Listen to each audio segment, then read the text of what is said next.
বাংলা সাহিত্যের প্রখ্যাত লেখক শ্রদ্ধেয় শ্রী শরদিন্দু বন্দ্যোপাধ্যায় ও তার অমর সৃষ্ট চরিত্র সত্যান্বেষী ব্যোমকেশ বক্সীকে শ্রদ্ধার্ঘ্য জানিয়ে আজ আমাদের বিশেষ নিবেদন অন্তর্বৃত্তম।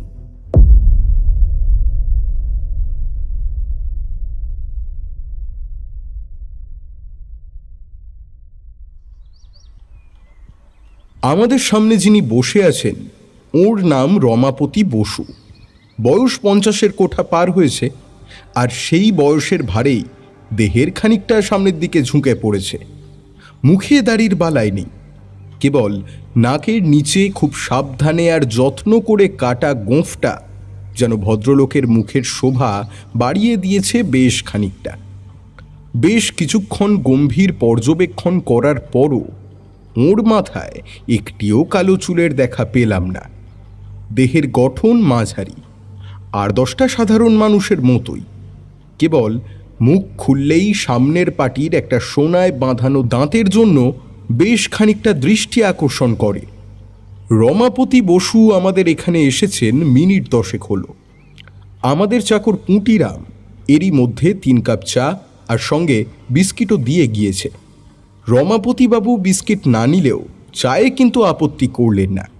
চা শেষ করে কাপটা টেবিলের উপর রাখতে রাখতে বললেন, একটা অদ্ভুত সমস্যায় পড়ে আপনার কাছে এসেছি ব্যোমকেশবাবু। ব্যোমকেশের কাছে যারাই আসে তারা শুধু শুধু আলাপ জমাতে আসে না, তাই ইনিও যে কোনো দরকারেই এসেছেন সে আর নতুন কি। ব্যোমকেশ কোনো কথা না বলে বসে রইল। রমাপতি বসু আবার বললেন, আসলে ঘটনাটা শুরু হয়েছে মাসখানেক হলো। প্রথম দিকটায় তেমন কিছু মনে হয়নি, কিন্তু গত দিন 7 ধরে এমন উপদ্রব শুরু হয়েছে যে রীতিমতো বাধ্যই এখানে আসতে হলো। কেমন উপদ্রব?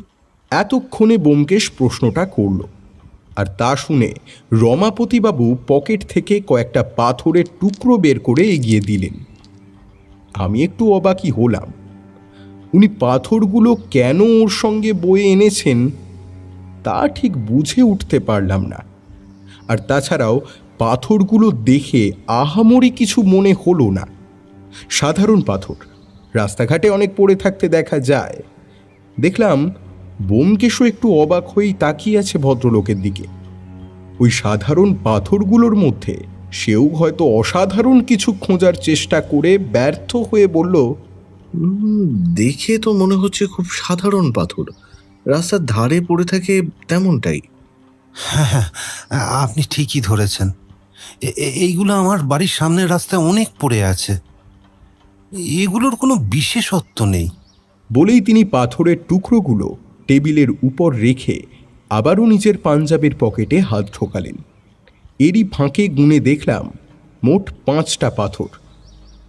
আপনার সামনে রাখা পাথরগুলোতে কোনো বিশেষত্ব নেই ঠিকই, কিন্তু এইগুলোতে আছে নিশ্চয়ই। বলেই রমাপতিবাবু কয়েকটি অতীব জীর্ণ ময়লা দলা পাকানো কাগজের টুকরো এগিয়ে দিলেন। ব্যোমকেশ সেগুলো হাতে নিল, তারপর দেখতে লাগলো। এরই মধ্যে রমাপতিবাবু আবারও বললেন, আগে এই কাগজের টুকরোগুলো পাথরের গায়ে মুড়িয়েই আমার দিকে ছোড়া হয়েছে। ব্যোমকেশ একে একে সবগুলো কাগজের টুকরো দেখল। আমিও উঁকি দিলাম, কিন্তু কিছুই দেখতে পেলাম না।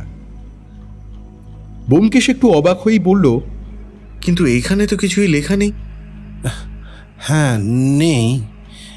এগুলো গত 1 মাস ধরে এসেছে, মানে এসেছে বলতে আমার দিকে ছোড়া হয়েছে।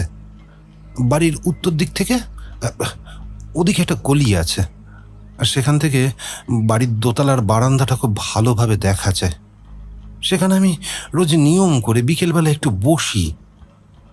মাসখানেক আগে হঠাৎই আমার ঠিক মাথার পেছনের দেয়ালে ঠক করে একটা শব্দ হয়। সেদিকে তাকিয়ে দেখি একটা কাগজ দলা পাকিয়ে পড়ে আছে। উঠে গিয়ে মাটিতে পড়ে থাকা দলা পাকানো কাগজের টুকরোটা তুলে নিতেই একটু অবাকই হলাম। জিনিসটা বেশ ভারী, আর তারপরই দেখলাম এই পাথরের একটা টুকরো আছে ভেতরে। ভাবলাম হয়তো আশেপাশের বাচ্চারা খেলা করতে করতে জিনিসটা ভুল করে আমার দিকে ছুটে এসেছে। আসলে এমনটা মনে হবার কারণ হলো, সত্যি সেদিন গলির মুখটায় না কয়েকটা বছর সাতেকের বাচ্চা খেলা করছিল। আর বারান্দাটা খুব বেশি উঁচুও তো নয়। কিন্তু তার ঠিক 3 দিন পর আবারও একই ঘটনা। কিন্তু এবার জিনিসটা ঠিক কোন দিক থেকে ছুটে আসলো বুঝতে পারলাম না। তার ঠিক 3 দিন পর আবারও এইভাবে 3 দিন পর পর একটা করে পাথরে মোড়া সাদা কাগজ ছুটে আসতে লাগলো। একদিন তো সেটা একেবারে আমার কপালে এসেই লাগলো। ভাগ্য ভালো যে গতি খুব একটা ছিল না। যদি থাকতো তাহলে সামান্য আঘাতে কি হতো একবার ভেবে দেখেছেন? এইটুকু বলে রমাপতি বসু থামলেন। ভাবার বিষয় বটে, একেবারে নিয়ম করে ঠিক 3 দিন পর পর কেউ কেনই বা এমন কাজ করতে যাবে? আর তাছাড়া সাদা কাগজে তো কিছু লেখাও নেই। ব্যোমকেশ বলল, আচ্ছা, আপনি বললেন 1 মাস আগে এই ঘটনার সূত্রপাত, কিন্তু পাথর তো কেবল 5টা। কথাটা শুনে রমাপতিবাবু একটু হাসলেন, বললেন, পাথর কেউ তুলে রাখতে যাবে কেন বলুন? আর তাছাড়া সেগুলো তো আর আহামরি কিছু নয়। বাড়ি থেকে বেরোলেই তো চোখে পড়ে, ফেলে দিয়েছি। তার মানে এগুলি আলাদা করে রাখার কোনো কারণ রয়েছে, তাই তো? আগে হ্যাঁ, কারণ আছে। আর সেটা হলো এইগুলো। বলেই রমাপতিবাবু আবারও নিজের পকেটে হাত ঢোকালেন। তারপর আবারও কয়েকটা কাগজের টুকরো বের করে আনলেন। এইগুলোর অবস্থাও খুব একটা ভালো নয়। তবে তফাৎ এই যে আগে এইগুলো তলা পাকানো থাকলেও এখন বেশ যত্ন সহকারে ভাঁজ করে রাখা। সবচাইতে বড় কথা হলো এইগুলোতে কিছু একটা লেখা আছে। কাগজের টুকরোগুলো ব্যোমকেশের দিকে এগিয়ে দিতে দিতে বললেন, এই যে এই 5টা কাগজের টুকরো গত 7 দিনে পেয়েছি। ব্যোমকেশ হাত বাড়িয়ে সেগুলো নিল। তারপর সবগুলো ভালো করে দেখে আমার দিকে এগিয়ে দিতে দিতে বলল, আচ্ছা, মাঝখানে কয়েকটা দিন কি কিছুই ঘটেনি? না না, ঘটেছে। আর সেটাও গুনে গুনে ওই 3 দিন পরই। কিন্তু গত 7 দিনেই এই 5 বার। আচ্ছা বেশ, কিন্তু এখানে আলমারির কথা বলা হয়েছে, সেটা কেন? জিনিসটা কি আপনার নয়? এই কথাটা বলার একটা কারণ আছে।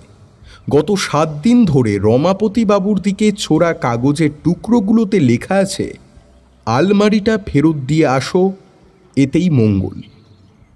5টা কাগজে একই লেখা, একই হাতের। আসলে আপনি ঠিকই বলেছেন।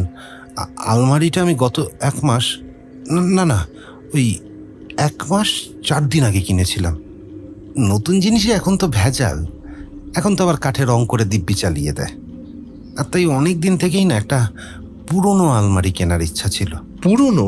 আগে হ্যাঁ, ওই পুরনো জিনিস একেবারে খাঁটি হয় তো যাই হোক, সেজন্য আমি এইসব পুরনো জিনিস যেসব স্থানে পাওয়া যায় বা যারা বিক্রি করে সেখানে খোঁজ করেছিলাম। কয়েকটা পেয়েছিলাম ঠিকই, কিন্তু পছন্দ হলো না। তাই বাধ্য হয়ে সবাইকে বলে আসলাম, যদি ভালো কোনো আলমারি আসে তাহলে যেন আমাকে একবার জানায়। ঠিকানাও দিয়ে আসলাম। এই তো সেদিন সকালবেলা একজন এসে বলল তাদের কাছে একটা ভালো আলমারি আছে, আমি যেন একবার দেখে আসি। লোকটাকে আমি চিনতাম, ভাবলাম সে তো ভালো কথা, কাজ তো কিছুই নেই, শুধু শুধু পড়ে যাব কেন, এই ভেবে আমি ওই লোকটার সাথেই গেলাম।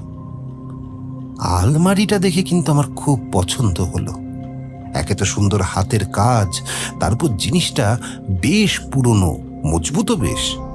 দোকানদার জানালো কয়েকদিন আগে কোথাকার এক জমিদার বাড়ির জিনিসপত্র নিলামে উঠেছে, সেখানেই নাকি এটা ছিল।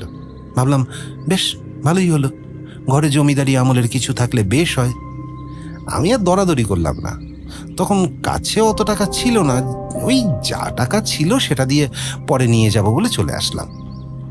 পরের দিন সকালে গিয়ে নিয়েও আসলাম। প্রথম 3-4 দিন তো কিছুই হয়নি, তারপর থেকেই না ওই সমস্যাটা শুরু হয়েছে। প্রথমে ভেবেছিলাম পুলিশকে জানাই, কিন্তু ঘটনাটা যে ভুতুড়ে মশাই, এই শেষের কথাটা শুনে আমি আর ব্যোমকেশ দুজনেই অবাক হয়ে ভদ্রলোকের দিকে তাকালাম। ভুতুড়ে? এখানে ভুতুড়ে বিষয় আসলো কোথা থেকে সেটাই বুঝতে পারলাম না। ভুতুড়ে? আলবাত ভুতুড়ে। যদি তাই না হবে, আমি বারান্দার উপর থেকে দেখি আশেপাশে কেউ নেই, অথচ কোথা থেকে ছুটে আসে পাথর। এটা ভুতুড়ে নয়। তাছাড়া এই শেষের কথাটা বলতে গিয়েও রমাপতিবাবু কেমন যেন থেমে গেলেন। ব্যোমকেশ তাড়া দিয়ে বলল, আর তাছাড়া? তাছাড়া কি? এইবার রমাপতিবাবু গলা নামিয়ে অতি সাবধানে, প্রায় ষড়যন্ত্রকারীর মতো করে বললেন, এই 7 দিন ধরে আমার দোতলার ঘরের জানালার কাছে কেউ বসে থাকে আর বলে, আলমারি ফিরিয়ে দে, ফিরিয়ে দে। এইবার ভাবুন, এটা ভুতুড়ে নয়? অত রাতে একজন মানুষ কি এমনটা করতে পারে? আচ্ছা রমাপতিবাবু, এমনটাও তো হতে পারে যে কেউ কোনো উপায়ে জানলায় উঠে আপনাকে ভয় দেখানোর জন্য কাজটা করে। না না, সেটা সম্ভব নয়। আমি যে ঘরে থাকি সেই ঘরের জানলার কাছে পৌঁছানোর কোনো উপায়ই নেই। ব্যোমকেশ কিছুক্ষণ কোনো কথা বলল না। দেখলাম সে কিছু একটা ভাবছে, মনে মনে একটু হাসি পেল। শেষে কিনা ব্যোমকেশকে ভূতের সন্ধান করতে হবে। যদিও ভূত বলে কোনো জিনিস আদৌ আছে কিনা তা আমরা কেউই জানি না, আর তাছাড়া আমি এসবে বিশ্বাস করি না। সে বলল, দেখুন, যদি সত্যি সত্যি ভুতুড়েই হয় তাহলে তো আমার কিছুই করার নেই, তাই না? আমি তো একজন সত্যান্বেষী মাত্র। ব্যোমকেশকে কথা শেষ করতে না দিয়েই রমাপতিবাবু বললেন, আপনি একবার চলুন না ব্যোমকেশবাবু। এভাবে চললে তো একেবারে ভয়েই মারা পড়ব। আমি জানি আপনি ঠিকের একটা ব্যবস্থা করতে পারবেন। আচ্ছা ঠিক আছে, আপনার ঠিকানাটা দিয়ে যান, আমি পরে না হয়। না না, পরে কেন? আমার সাথে গাড়ি আছে তো, এখনই চলুন না। আপনার কোনো অসুবিধা হবে না, আমার ড্রাইভারই আপনাকে আবার পৌঁছে দিয়ে যাবে। রমাপতি বসু যে সাথে গাড়ি নিয়ে এসেছেন তা তিনি আসার সময় দেখেছি, আর ব্যোমকেশকে একবার বগল দাবা করে নিয়েই এখান থেকে উঠবে সেটা বুঝতে পেরেই হয়তো ব্যোমকেশ বলল, বেশ ঠিক আছে, চলুন। অগত্যা আমাদের উঠতে হলো। নিচে এসে দেখি গাড়ি দাঁড়িয়ে আছে। গাড়িটার দিকে তাকিয়ে নিজের বেচারির প্রতি ভারী করুণাই হলো। এই বয়সে এসেও 4-4টে লোককে নিয়ে রাস্তায় ছুটতে হবে সেটা ভাবলেও কেমন যেন কান্না পায়। বুঝলাম এই গাড়িটাও তিনি কোনো পুরনো গ্যারেজ থেকেই কিনেছেন। আমি আর ব্যোমকেশ গাড়িটার দিকে তাকিয়ে আছি দেখে তিনি একটু হেসে বললেন, গাড়িটা একটু পুরনো হয়েছে ঠিকই, কিন্তু চলে বেশ। একটু পুরনো? এই গাড়িটিকে যদি তিনি একটু পুরনো বলেন তাহলে আমার বয়সও 16। আমরা গাড়িতে উঠে বসলাম, আর বসতেই গাড়িটা মোটামুটি 5-6 বার চেষ্টা করার পর তবে চালু হলো এবং দুলকি চালে রাস্তায় ছুটতেও শুরু করলো। গাড়ির যে গতি তাতে জানালা দিয়ে দেখলাম একটা সাইকেল দিব্যি আমাদের পাশে পাশে ছুটে চলেছে। আধ ঘন্টার জায়গায় টানা 1 ঘন্টা লাগিয়ে গাড়িটা যখন অতি কষ্টে আমাদের রমাপতি বসুর বাড়ির সামনে নামিয়ে দিল তখন যেন হাঁপ ছেড়ে বাঁচলুম। তিনি আমাদের দিকে হাসি হাসি মুখ করে বললেন, চলুন। বলেই তিনি নিজের বাড়ির অনেক পুরনো জংধরা লোহার গেট খুলে ভেতরে প্রবেশ করলেন। আমরাও করলাম, আর করতেই চোখ চলে গেল সামনের দিকে। বাড়িটা দোতলা, কিন্তু খুব বেশি বড় নয়। রমাপতি বাবুর গাড়ির মতোই বাড়িটারও অবস্থা একেবারে নাজেহাল। উপর নিচ মিলিয়ে 4টে চিলে কোঠার মতো ঘর। দেওয়ালে রং চুনকাম কত বছর আগে অদৃশ্য হয়েছে তা বোধহয় ভদ্রলোক নিজেও মনে করতে পারবেন না। বললেন, এখানে আমি একাই থাকি, লোক নেই তো। স্ত্রী ছিল, গত হয়েছে। আসুন এইদিকে। আমরা রমাপতি বাবুর পিছন পিছন হাঁটতে লাগলাম। তিনি অনবরত আসুন আসুন বলেই চলেছেন। যদিও বলার কোনো কারণ ছিল না, আমরা এমনিতেই যাচ্ছিলাম। বাড়ির এপাশে উপরের দিকে একটা সিঁড়ি উঠে গিয়েছে। এইবার আমরা সেই সিঁড়ির পথই ধরলাম। গুনে গুনে 7টা সিঁড়ি পার হয়ে আমরা যখন উপরের তলার দ্বিতীয় ঘরের দরজার কাছে পৌঁছলাম, তখন রমাপতি বসু ওর স্বভাব সুলভ হাসি হাসতে হাসতে বললেন, এইখানেই আমি বসে থাকি বিকেলে। আমি একবার আশপাশটা দেখে নিলাম। তিনি যদিও বলার সময় বারান্দা কথাটা উল্লেখ করেছিলেন ঠিকই, কিন্তু আমার সেটা মনে ধরল না। তবে হ্যাঁ, রেলিং বলা চলে। একপাশে একটা লোহার চেয়ার রাখা। বুঝলাম ভদ্রলোক প্রতিদিন বিকেলে সেখানে বসেই সময় কাটান। কিন্তু তিনি যে বলেছিলেন কোথা থেকে পাথর ছুটে আসে তা দেখা যায় না, এর কারণ হলো আশেপাশে বেশ কয়েকটা ছোট ছোট বাড়ি, আর সেই সাথে একটা করে সরু গলির মতো। সেসবের একটা থেকেই যদি পাথর ছুঁড়ে কেটে পড়া হয় তাহলে দেখতে পাবার কথাও নয়। আমরা 3 জনেই ভেতরে প্রবেশ করলাম। ঘরটা ছোট, দুদিকে 2টো জানালা। ঘরে আসবাব বলতে একটা কাঠের চৌকি, সেটারও ঢের বয়স হয়েছে, একটা টেবিল, 2টো চেয়ার, আর একটা মাঝারি গড়নের কাঠের তৈরি আলমারি, যার পুরোটাই লাল আর মাঝে মাঝে কালো রঙের বাহার, ঠিক যেন দাবার ছক। একটা আলমারির এমন উদ্ভট রং হতে পারে তা আমার আগে জানা ছিল না। তবে একটু কাছে যেতেই দেখলাম ভদ্রলোক ভুল কিছু বলেননি। সত্যি যিনি এই আলমারি তৈরি করেছেন তার হাতের কাজ আছে বলতে হয়। যদিও অনেক দিনের পুরনো, তবুও পুরো আলমারি একেবারে কারুকাজে ভর্তি। এটাই হলো সব নষ্টের মূল। যেদিন থেকে এটাকে ঘরে এনেছি তার কিছুদিন পর থেকে যত সব কাণ্ড ঘটে যাচ্ছে। কথাটা অবশ্য আমাদের বলার দরকার ছিল না, কারণ ঘরেই একটি মাত্র জিনিস যার দিকে সবার আগে নজরটা পড়ে, আর তাই আমাদের নজর অনেক আগেই পড়েছে তো বটেই, সেই সাথে ব্যোমকেশ খুঁটিয়ে খুঁটিয়ে দেখাও শুরু করে দিয়েছে। বলল, এমন আলমারি আগেকার দিনে জমিদার তো বটেই, এমনকি প্রভাবশালী লোকেদেরও খুব পছন্দের ছিল। সে তো বটেই। আর যদি তাই না হতো তাহলে কি আর জমিদার এটাকে রাখতেন না তো? সেটা তো না হয় বুঝলাম, কিন্তু এর গায়ে এমন দাবার ছকের মতো কালো আর লাল রং করা কেন সেটা তো বুঝতে পারছি না। কথাটা শুনে রমাপতিবাবু কেমন যেন দমে গেলেন। হয়তো তিনি ভেবেছিলেন ব্যোমকেশ আলমারিটা দেখেই হুড়মুড় করে সব বলে দেবে। নিচু স্বরে বললেন, বুঝতে পারছেন না? না, কিন্তু এমনটা করার কারণ তো নিশ্চয়ই কিছু আছে। আচ্ছা রমাপতিবাবু, আলমারিটা খুলে দেখা যায়? হ্যাঁ, নিশ্চয়ই। ব্যোমকেশ হাতল ধরে টান দিল। একটা বিশ্রী শব্দ করে কাঠের পাল্লা খুলে গেল। রমাপতি বসু বললেন, এই শব্দটা কিছুতেই কমছে না, বুঝলেন? ভেবেছিলাম অনেক দিনের পুরনো, একটু তেল দিলে ঠিক হবে, কিন্তু না, কমলো না। এর কারণে এটা তৈরি করা হয়েছে এইভাবে, যেন খুললে তাতে শব্দ হয়। এতে করে চোর যদি চুরি করতেও চায় তাহলেও ঘুম ভেঙে যাওয়ার সম্ভাবনাই বেশি। কথাটা শুনে রমাপতি বসু অবাক হয়ে বললেন, সে কি মশাই, তাই নাকি? আমি তো ভেবেছিলাম। বেশ ভালো তো। ব্যোমকেশ এইবার আলমারির ভেতরের সবগুলো তাক ভালো করে দেখতে শুরু করলো।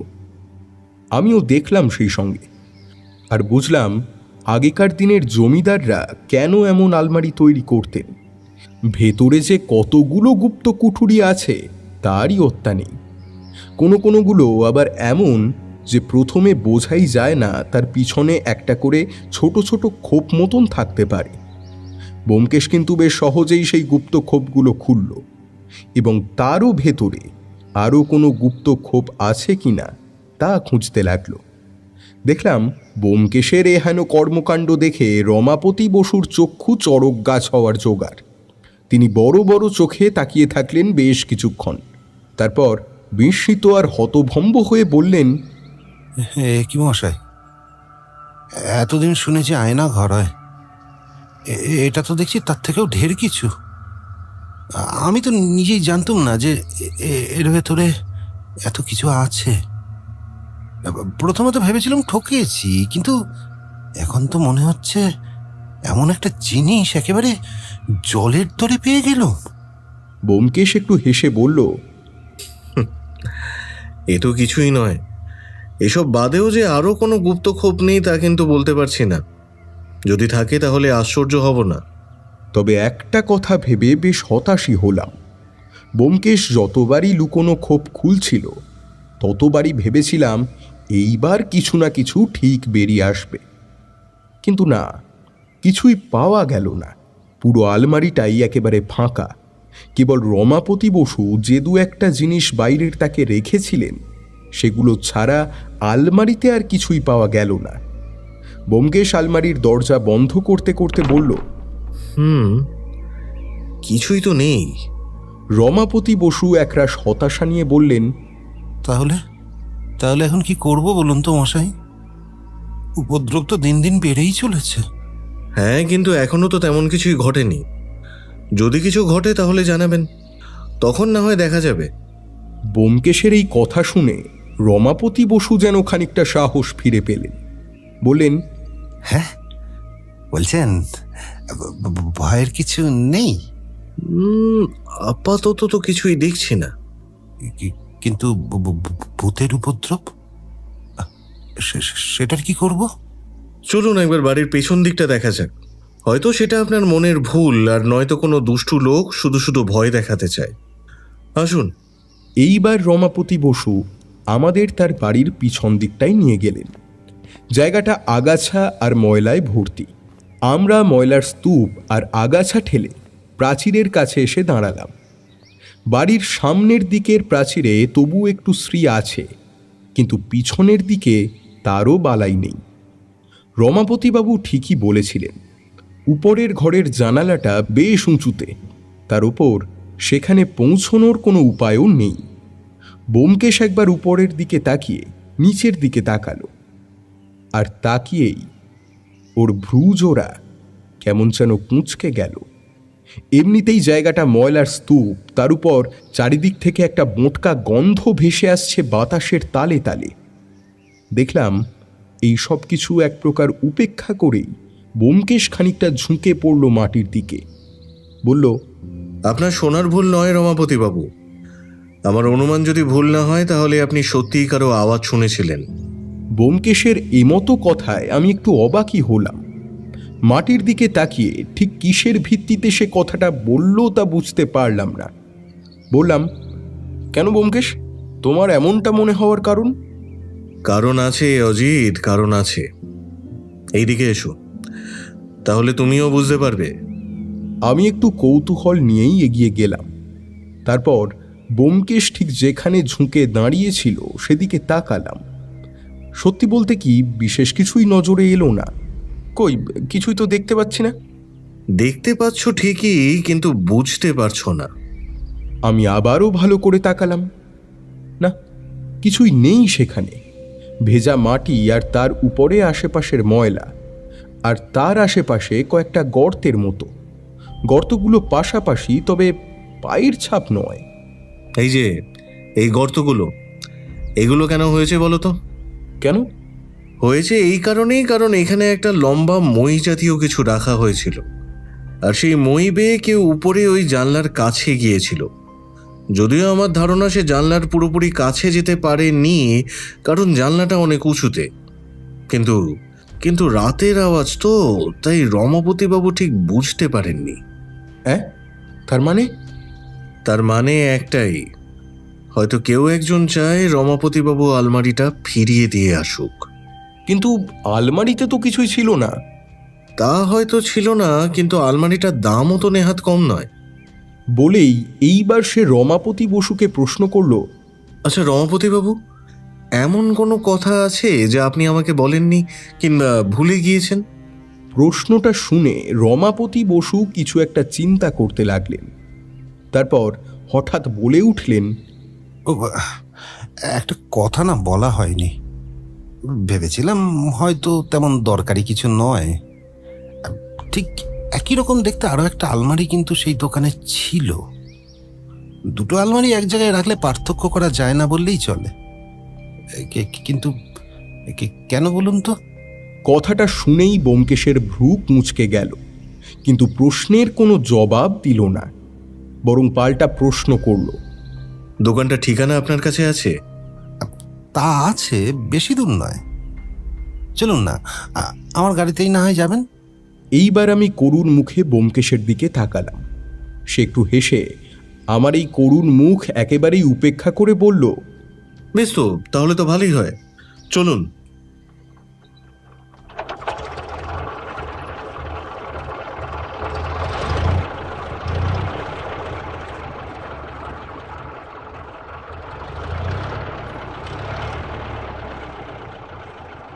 রমাপতি বসুর গাড়িতে চেপে আমরা অতি কষ্টে পুরনো ফার্নিচারের দোকানে এসে পৌঁছতেই ভাগ্যক্রমেই দোকানদারের সঙ্গে দেখা হয়ে গেল। আমাদের ভাগ্য কিছুটা ভালো বলতে হয়, কারণ রমাপতি বসুর গাড়িটা যদি মাঝপথে ক্লান্তি দূর করার জন্য মিনিট খানেকও দাঁড়াতো, তাহলে আগামী 7 দিন আমরা দোকানদার মৃদুল ব্যাপারীর সাথে দেখা করতে পারতাম না। কোথায় কোন নিলাম হবে কালকে, আর তাই তিনি একেবারে আটঘাট বেঁধেই দোকান থেকে বেরিয়ে যাচ্ছিলেন। কিন্তু দোকানের সামনে রমাপতি বসুকে দেখে যাত্রায় ভঙ্গ দিলেন। হাসি হাসি মুখে এগিয়ে এসে বললেন, কি মশাই, এই খাঁটি জিনিস দেবো বলেছিলাম, পেয়েছেন তো? ভদ্রলোকের এক কথা, আর কিছু লাগবে? রমাপতি বসুও প্রত্যুত্তরে একটু হাসলেন। তারপর ব্যোমকেশের দিকে ইশারা করে বললেন, ইনি ব্যোমকেশ বক্সী, আপনার সাথে একটু কথা বলবেন। ভদ্রলোক এইবার ব্যোমকেশের দিকে ঘুরে তাকালেন।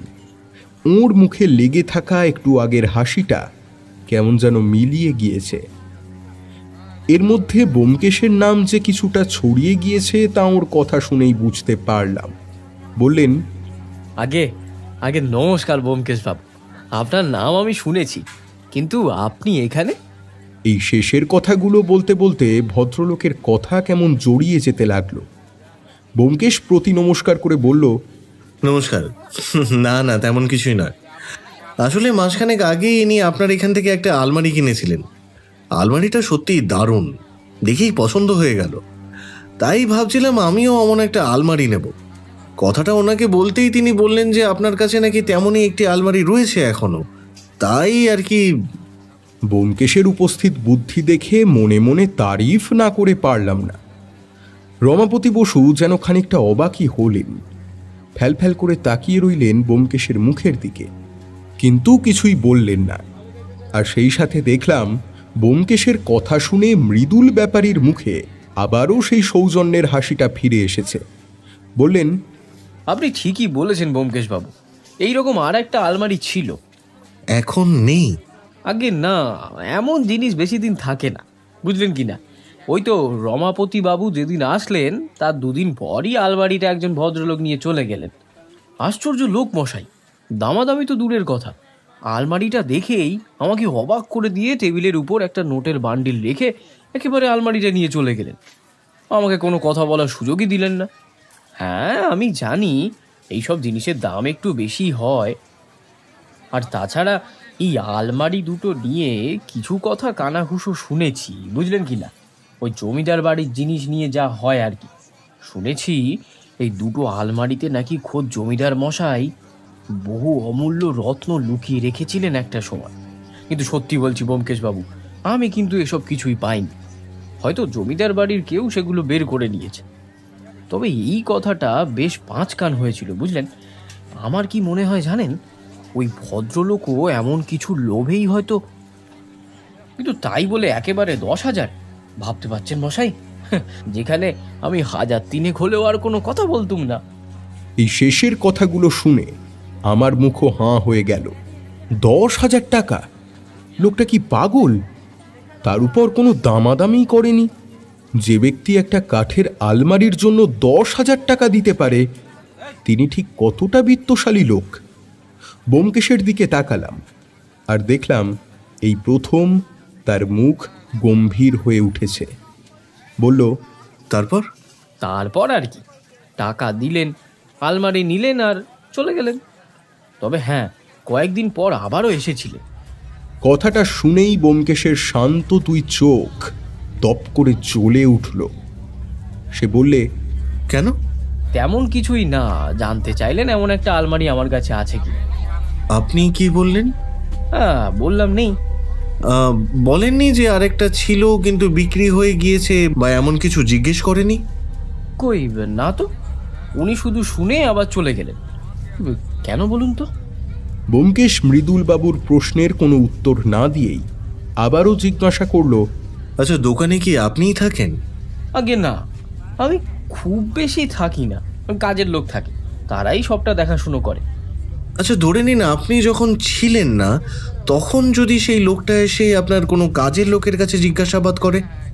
কথাটা শুনে মৃদুল ব্যাপারী গলা উঁচিয়ে ডাকলেন, সিধু, এই সিধু, এইদিকে আয় তো বাপ।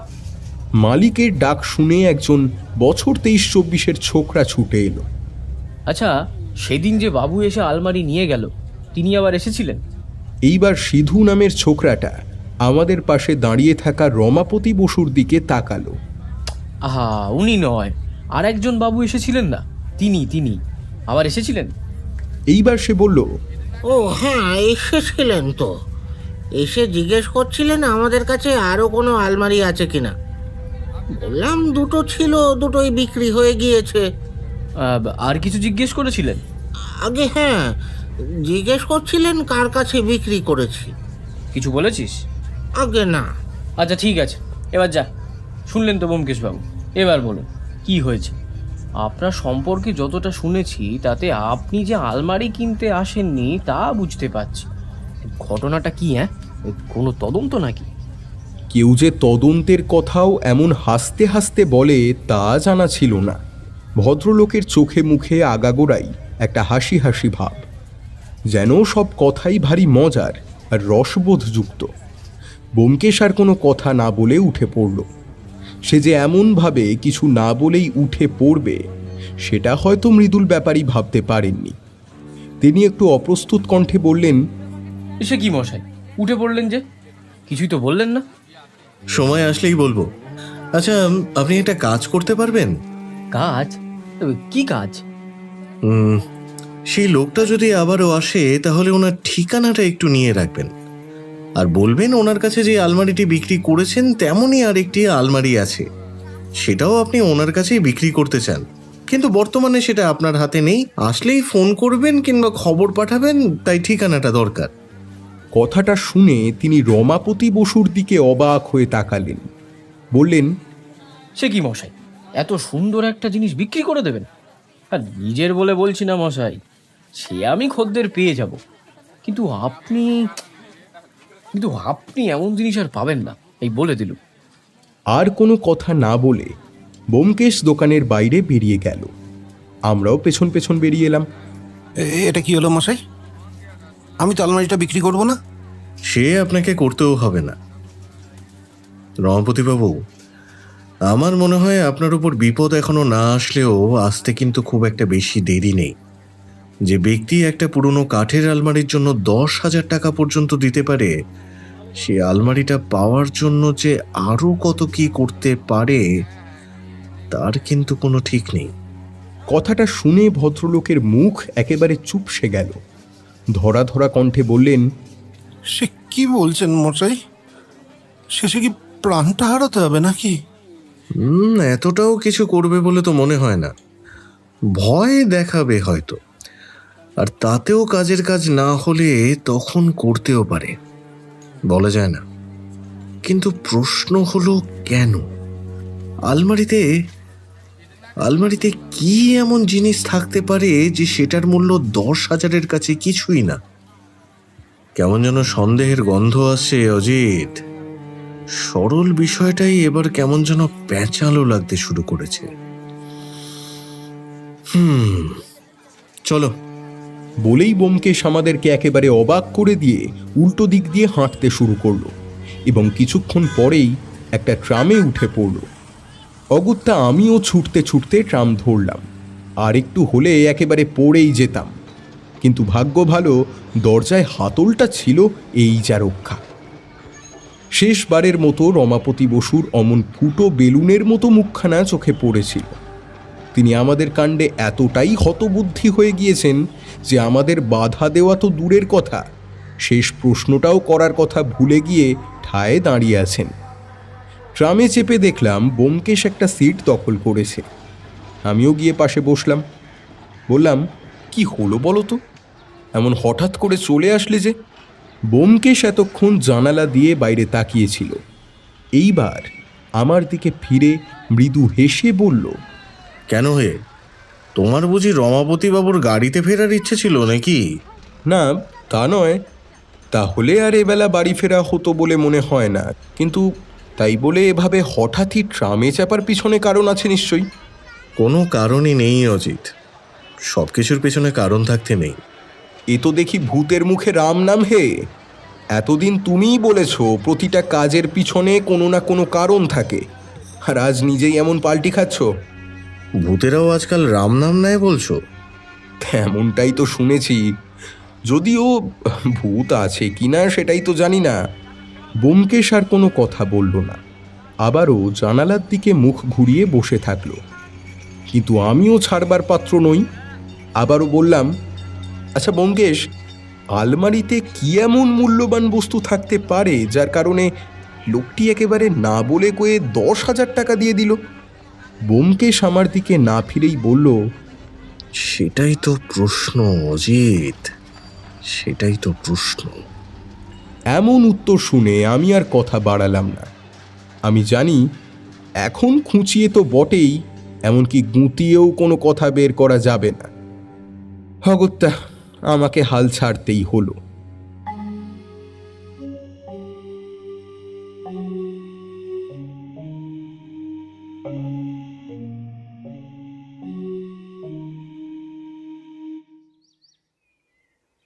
পরের দিন সকালবেলা সবে মাত্র ঘুম থেকে উঠি করছি, হয়তো আবারও একবার গড়িয়ে নিতাম, কিন্তু এমন সময় দরজায় পরপর কয়েকবার কড়া নাড়ার শব্দে আর শুয়ে থাকতে পারলাম না। এটা তো কড়া নাড়া নয়, মনে হলো দরজার ওপাশে যিনি আছেন তিনি আর একেবারে দরজা ভেঙে ভেতরে ঢুকবার ব্রত নিয়েছেন। তড়িঘড়ি বিছানা ছেড়ে দরজা খুলে দিতেই ঝড়ের মতো যিনি ঘরের ভিতর প্রবেশ করলেন তিনি আর কেউ নন, স্বয়ং রমাপতি বসু। বৃদ্ধের চোখে মুখে আতঙ্ক একেবারে ঠিকরে বেরিয়ে আসছে।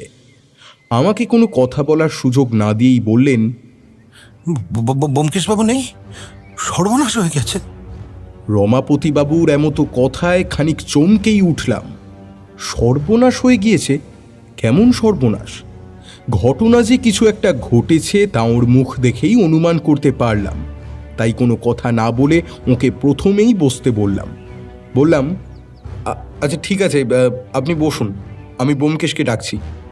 মিনিট 5 পরে ব্যোমকেশ ঘর থেকে বেরিয়ে এলে তিনি যে ঘটনার বর্ণনা দিলেন তা খানিকটা এই রকম।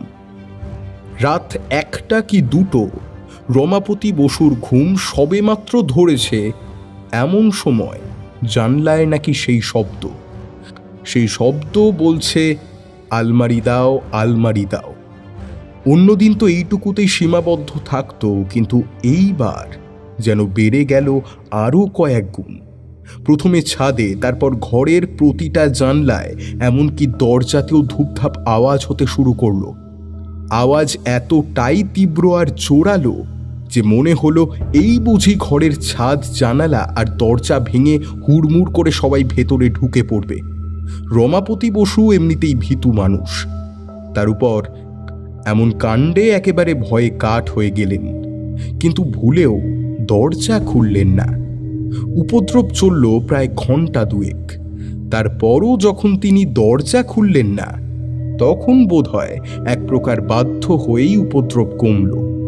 সকালবেলা তিনি যখন ভয়ে ভয়ে কোনো ক্রমে দরজা খুলে বেরিয়ে এলেন, তখন সামনের দৃশ্য দেখে তার হৃদকম্পন বন্ধ হয়ে যাওয়ার জোগাড়। তিনি দেখলেন দরজার সামনে কতকগুলো হাড়গোড় পড়ে আছে, হাত পা, এমনকি একটু দূরে নাকি একটা মাথাও পড়েছিল। শুধু তাই নয়, তিনি যে চেয়ারে প্রতিদিন বিকেলে বসে থাকতেন সেখানে বসে আছে একটা আস্ত কঙ্কাল। ভাবটা এমন যে সারা রাতের দাপাদাপির পর এইবার বেচারা ক্লান্ত হয়ে বিশ্রাম নিচ্ছে। রমাপতিবাবু এমন দৃশ্য দেখে আর বিন্দু মাত্র দেরি করেননি, সোজা ছুটে এসেছেন এইখানে। সবটা শুনে ব্যোমকেশ জিজ্ঞাসা করল, ঘরের দরজা লাগিয়ে দিয়ে এসেছেন তো? প্রশ্নটা শুনে রমাপতি বসু একেবারে কাঁচুমাচু হয়ে বললেন, আর দরজা, প্রাণ বুঝি গেল এটা ভেবেই তো ছুট দিয়েছি। ভাগ্য ভালো ড্রাইভারটা নিচের ঘরেই থাকে। এইবার কি হবে মশাই? এইবার ব্যোমকেশ উঠে দাঁড়ালো, তারপর বলল, তৈরি হওয়ার সময় নেই অজিত, এক্ষুনি একবার যেতে হবে, চলো। রমাপতিবাবু একটু থতমত খেয়ে বললেন, কোথায় মশাই? আপনার বাড়িতে, চলুন চলুন। এইবার আর আমরা রমাপতিবাবুর গাড়ি নিলাম না, একটা ট্যাক্সি দাঁড় করিয়ে সোজা রওনা দিলাম। যদিও এতে রমাপতিবাবু একটু আপত্তি করেছিলেন, কিন্তু ব্যোমকেশ সে আপত্তি কানে তুলল না। আধ ঘন্টা পর আমরা যখন রমাপতি বসুর জীর্ণদেহ বাড়ির সামনে এসে পৌঁছলাম, তখন চারিদিকে পরিবেশ বেশ শান্ত। ব্যোমকেশ ট্যাক্সি থেকে নেমে ভাড়া মিটিয়ে, এমনকি খুচরো পয়সা না নিয়েই ছুটে চলে গেল বাড়ির ভেতরে। আমরাও পেছন পেছন গেলাম, আর গিয়ে দেখলাম কোথায় কঙ্কাল, কোথায় কি, সব তো ফাঁকা। ঘরের দরজাও হাট করে খোলা। ব্যোমকেশ এক মুহূর্তের জন্য বাইরের দৃশ্যটাতে চোখ বুলিয়ে নিয়ে, যা ভেবেছিলাম ঠিক তাই বলেই ঝড়ের মতো ঘরের ভেতর প্রবেশ করল। আমরাও গেলাম, আর গিয়ে দেখলাম কি হয়েছে তা জানি না, কিন্তু ঘরের আসবাবপত্র তো বটেই, সেই সাথে আলমারিটার উপর দিয়েও যেন একটা ছোটোখাটো ঝড় বয়ে গিয়েছে। ঘরের সব কিছু এখানে ওখানে ছড়িয়ে ছিটিয়ে পড়ে। আলমারির সবগুলো কুঠুরি শুধু খোলাই হয়নি, দু একটা না খুলতে পেরে একেবারে হ্যাঁচকা টান দিতে গিয়ে ভেঙে গিয়েছে, আর সেই ভাঙা টুকরোগুলো পড়ে আছে মেঝেতে। রমাপতি বসুর চেহারা হয়েছে একেবারে দেখার মতো। তিনি যেন ঘোর কেটে বেরিয়ে আসতে পারছেন না। ঘোরের মধ্যেই তিনি বললেন, কি দিনের বেলা তো ভূত আসে নাকি? ব্যোমকেশ সেই কথায় কোনো জবাব দিল না, বরং আমাকে বলল, আলমারিটা বেশ ভারী, কিন্তু দুজনে মিলে ওঠানো যাবে বলেই মনে হচ্ছে। কই এসো, ধরো তো। ধরলাম। তারপর সেটাকে দেওয়ালের কাছ থেকে তুলে একেবারে ঘরের মাঝখানে এনে রাখলাম। সত্যি গরুণ মাঝারি হলে কি হবে, বেশ ভারী। ব্যোমকেশ এইবার আবারও কতকালের মতো সবগুলো খোপ খুলতে শুরু করলো। প্রায় আধ ঘন্টা চলল এই চুল চেরা তদন্ত, কিন্তু আজও কিছুই বের হলো না।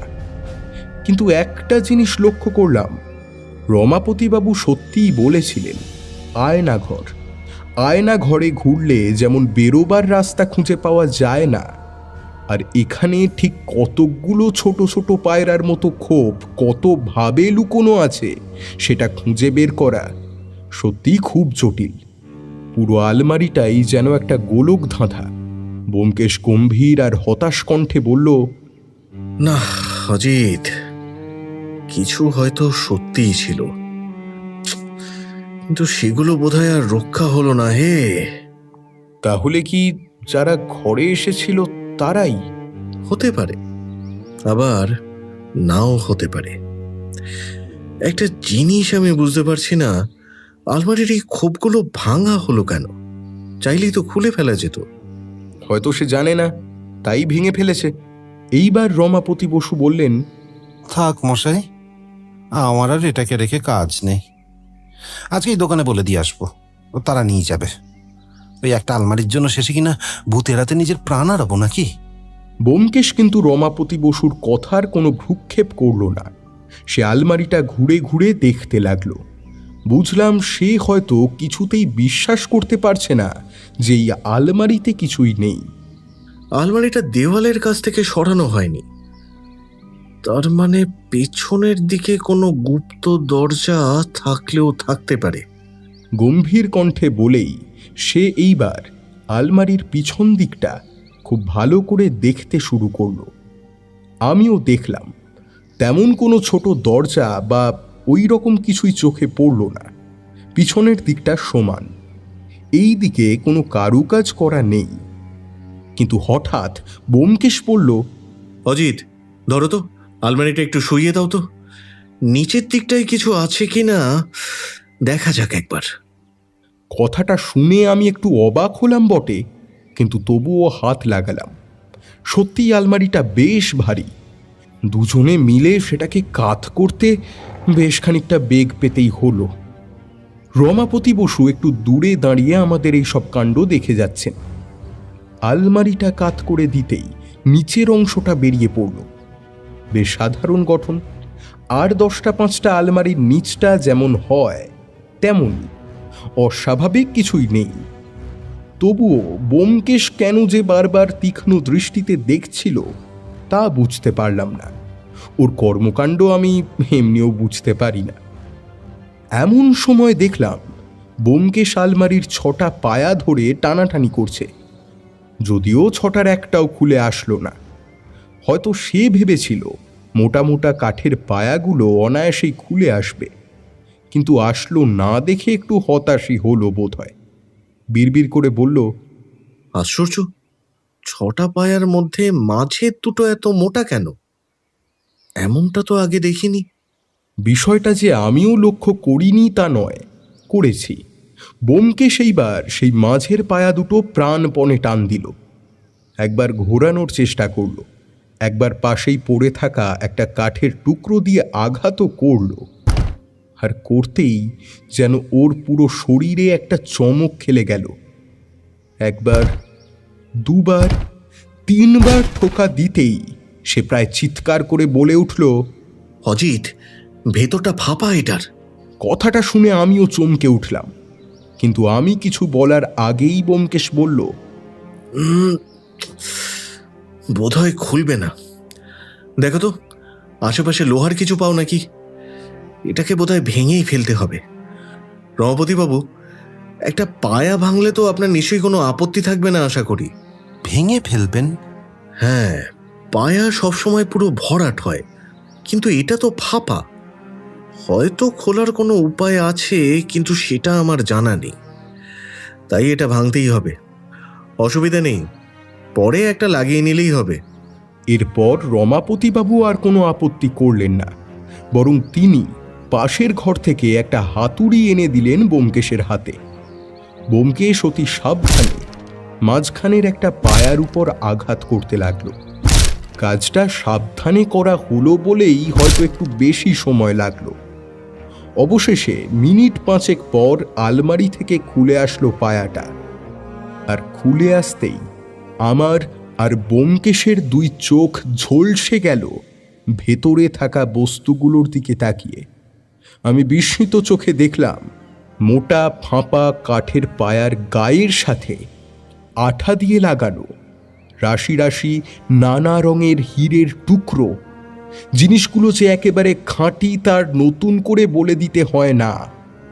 এইবার ব্যোমকেশ আরও একটা পায়া খুলে ফেললো একইভাবে, আর সেগুলো থেকেও একইভাবে বেরিয়ে আসলো ছোট ছোট রং বেরঙের হীরের টুকরো। রমাপতি বসুর 2 চোখ বিস্ফারিত। বেশ কিছুক্ষণ কারো মুখেই কোনো কথা ফুটল না। অবশেষে ব্যোমকেশী বলল, এতগুলো হীরের বর্তমান মূল্য যে কত তা জানি না, কিন্তু এসবের জন্য এখানে যে খুন খারাপই হয়নি সেটাই আশ্চর্যের। রমাপতি বসুর ঘোর যেন কাটছেই না। তিনি এক দৃষ্টিতে টেবিলের উপর ঝকমক করতে থাকা বস্তুগুলোর দিকে তাকিয়ে রয়েছেন, কিছুই বলছেন না। আমি গুনে দেখলাম 2 পায়া মিলিয়ে মোট 12টি ছোট ছোট হীরে। ব্যোমকেশ বলল, রমাপতিবাবু, আপনি বরং একটা কাজ করুন, হয়তো আপনার উপর আবার আক্রমণ হতে পারে। এইবার অল্পের উপর দিয়ে গিয়েছে, কিন্তু পরের বার কিন্তু প্রাণের উপর দিয়েও যেতে পারে। আজই এই আলমারিটা আপনি ফিরিয়ে দিয়ে আসবেন। যদি কারণ জানতে চায় তাহলে বলবেন যে এটা ভুতুরে আলমারি, আর সেই সাথে এতদিন যাবৎ যা যা ঘটেছে সবকিছু খুলে বলবেন তাকে, কেবল আজকের ঘটনাটা ছাড়া। আর বলবেন যে তাই আপনি রাখতে চান না এটা। আর হ্যাঁ, পায়া দুটো আমি আবার লাগিয়ে দিচ্ছি। আশা করি প্রথম দেখায় অন্তত বোঝার কথা নয়। ঘণ্টাখানেকের মধ্যে আবারও আলমারিটা নিজের রূপে ফিরে এলো। সত্যি ব্যোমকেশের এলেম আছে বলতে হয়। দেখে বিন্দুমাত্র বোঝার উপায় নেই যে পায়া দুটো আলমারি থেকে কখনো খোলা হয়েছিল।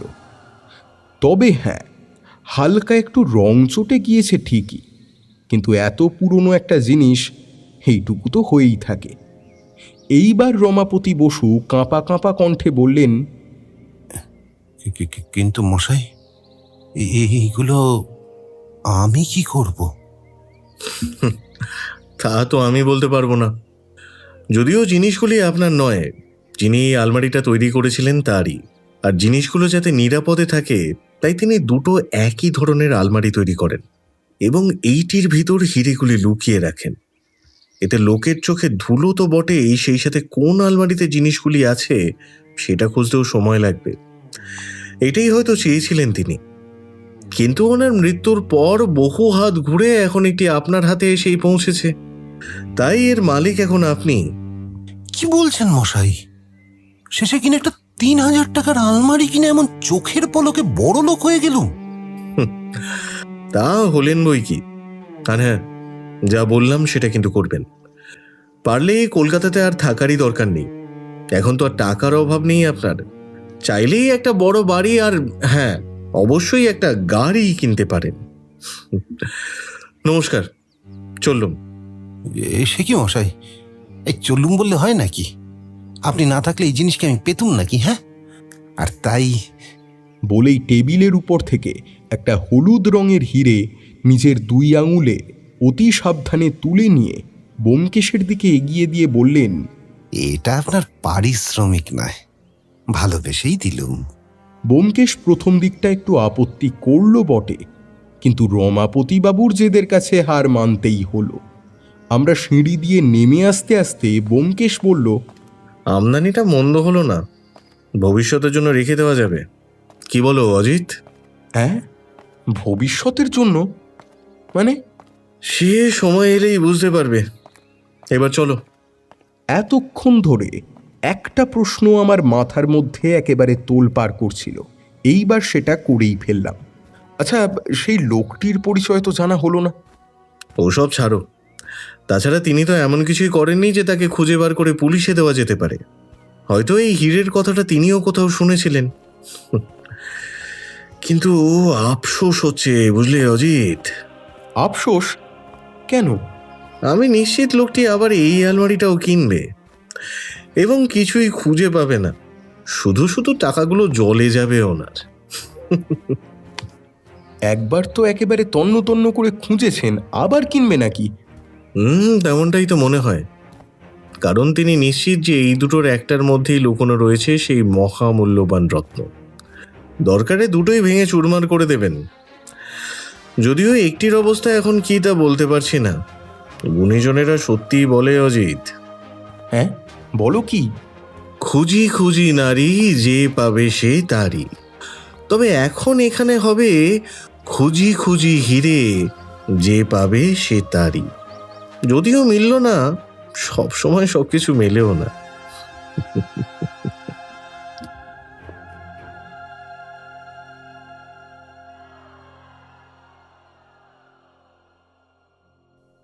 শেষ হলো আমাদের আজকের নিবেদন, ব্যোমকেশ বক্সীর কাহিনী অবলম্বনে অন্তর্বৃত্তম। কেমন লাগলো আমাদের আজকের গল্প তা অবশ্যই জানান আমাদের কমেন্ট বক্সে।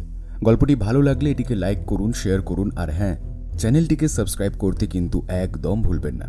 আপনিও যদি আপনার লেখা গল্প আমাদের দিতে চান তাহলে অবশ্যই মেল করুন আমাদের ডিসক্রিপশন বক্সে দেওয়া মেল আইডিতে। আমরা আবারও হাজির হব এমন নানান ভিন্ন স্বাদের গল্প নিয়ে। ততদিন stay safe and stay tuned into মৌলিক ই মিডিয়া।